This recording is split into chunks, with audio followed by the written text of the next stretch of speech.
है कि भगवान इस जोड़ी को हमेशा सलामत रखिएगा।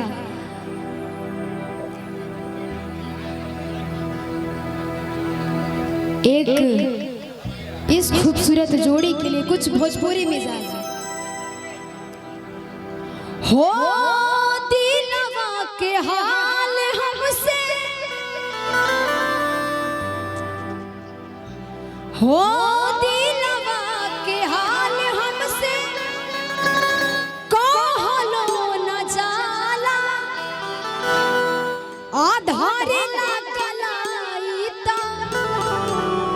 देह सिहरला की बाटे जुल्म जवानी की बाटे जुल्म जवानी चंदा के चकोर बाड़ी सावर नगोर बाड़ी कि थोड़े थर हर पातर मोट थोड़े थोड़ बाड़ी सावर नगोर बाड़ी हो कि जैसन सोचले रहनी कि जैसन सोचले रहनी वैसन धनिया मोर बाड़ी सावर नगोर बाड़ी हो थोड़े थर हर पातर मोट थोड़े थोड़ बाड़ी सावर नगोर बाड़ी हो जैसन सोचले रहनी वैसन पियवा मोर बाड़ा सावर नगोर बाड़ा हो थोड़े थर हर पातर मोट थोड़े थोड़ बाड़ा सावर नगोर बाड़ा हो।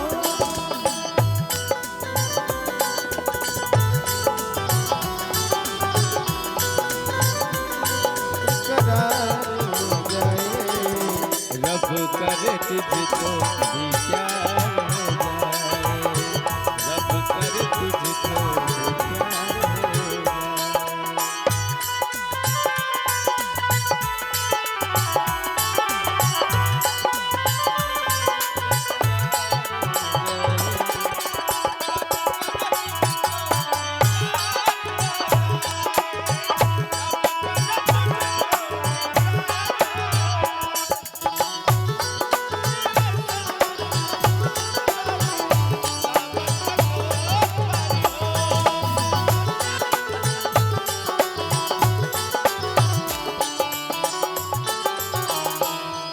आगे औरत के भाव औरत कहतरी हो बड़ा निक लागेला पलम जी के बोलिया जब से ले आइल बाड़े आपन घर डोलिया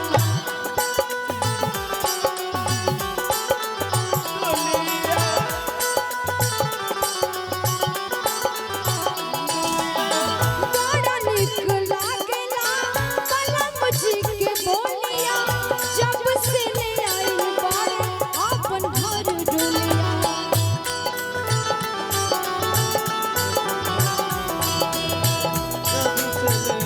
अपन घर डोलिया वो बाटे जुल्म जवानी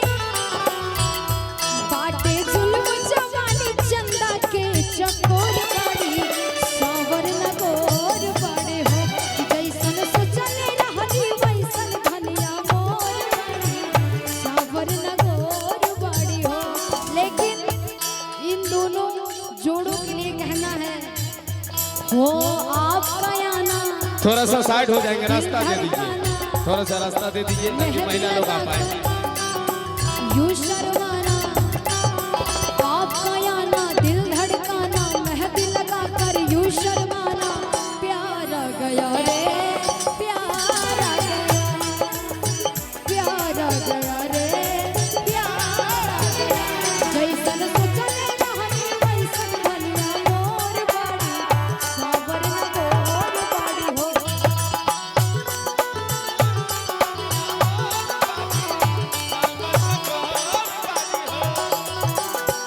लास्ट में लइका कहता का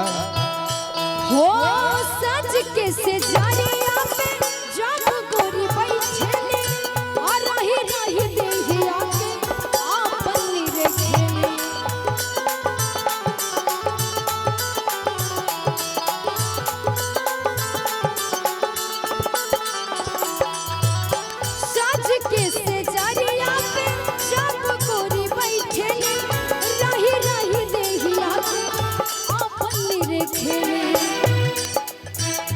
बाटे जुल्म जवानी,